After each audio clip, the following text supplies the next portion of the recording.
अगर हम इसकी फैमिली के बारे में बात करें तो इसकी फैमिली में कौन कौन था, यही था। तो आप इसकी रिलीजन के बारे में बताएं, आप किस धर्म का अनुयायी था। इसका असली नाम चिंगेज खान था कि चंगेज खान था। येसुजेई इसके पिता थे। उस समय कबीले थे और उसी कबीले का इसका पिता जो मुखिया था। चंगेज खां की दाहिनी हथेली पर एक खून का धब्बा था।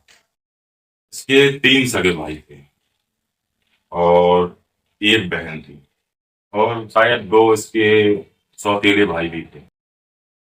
इसकी शादी बोर्ते के साथ हुई थी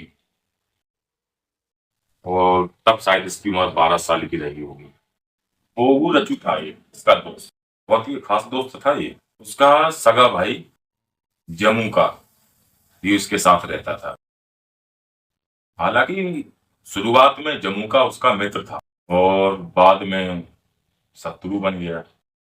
और उन कबीलों में, जिस कबीले में ये लोग रहते थे, उस कबीले में लड़ाई हुई और उस लड़ाई में उसके पिता की मृत्यु हो गई। उसके पिता की हत्या कर दी गई। और जब ये खबर चंगेज खां को पता चली, बाद में फिर चंगेज खान ने जमुका को हरा दिया, जो उसका मित्र था। उसी से लड़ाई हुई, फिर उसी को हरा दिया और फिर उसने सभी कबीलों को अपने अधीन करने का अभियान चलाया। और फिर उसने सभी कबीलों को अपनी तलवार के अपने अधीन कर लिया।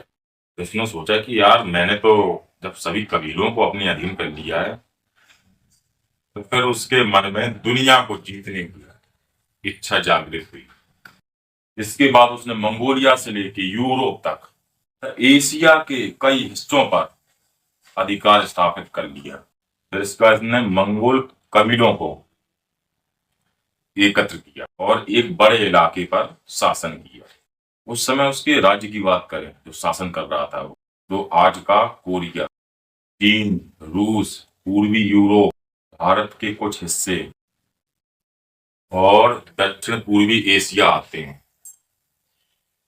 चंगेज खान ने अपना अभियान चलाकर ईरान, गजनी सहित पश्चिम भारत के काबुल, कांधार, पेशावर सहित कश्मीर तक अपना अधिकार कर लिया था। उस समय चंगेज खान ने सिंधु नदी को पार कर उत्तरी भारत और असम के रास्ते मंगोलिया वापस लौटने की सोची, लेकिन वह ऐसा नहीं कर पाया। तो इस तरह उत्तर भारत एक संभावित लूटपाट और आक्रमण से बच गया। इसका जन्म 1162 के आसपास हुआ था। आधुनिक मंगोलिया के उत्तरी उत्तरी भाग में ओनो नदी के किनारे हुआ था और इसकी मृत्यु 18 अगस्त 1227 में हो गई। राइटर है जैक वेदरफोर्ड, उन्होंने चंगेज खान के बारे में एक पुस्तक लिखी है। उसमें आपकी क्या राय है?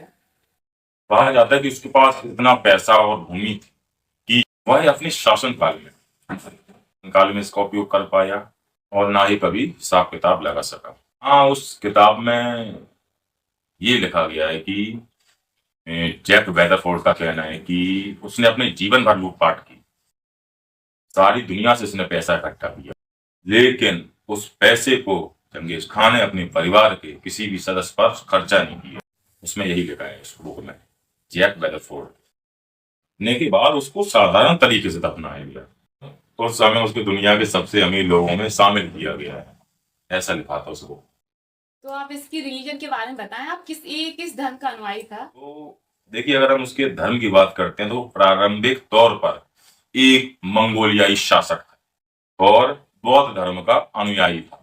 चंगेज खान अपनी संगठन शक्ति, बर्बरता तथा साम्राज्य विस्तार के लिए कुख्यात रहा है।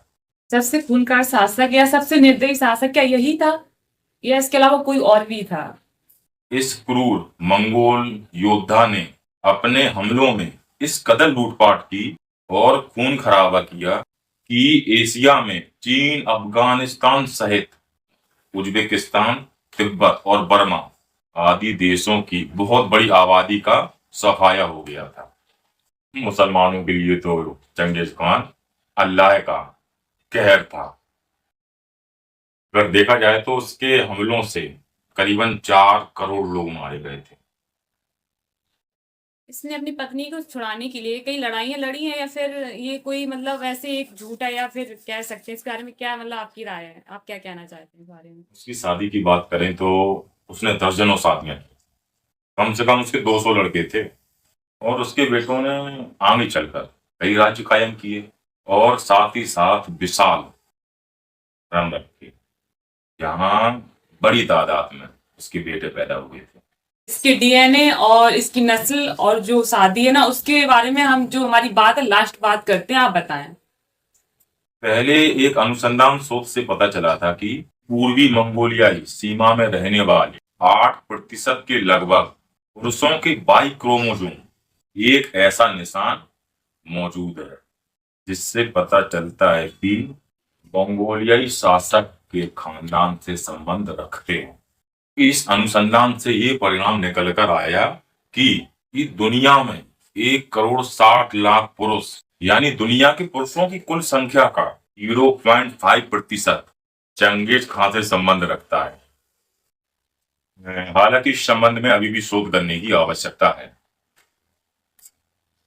धन्यवाद।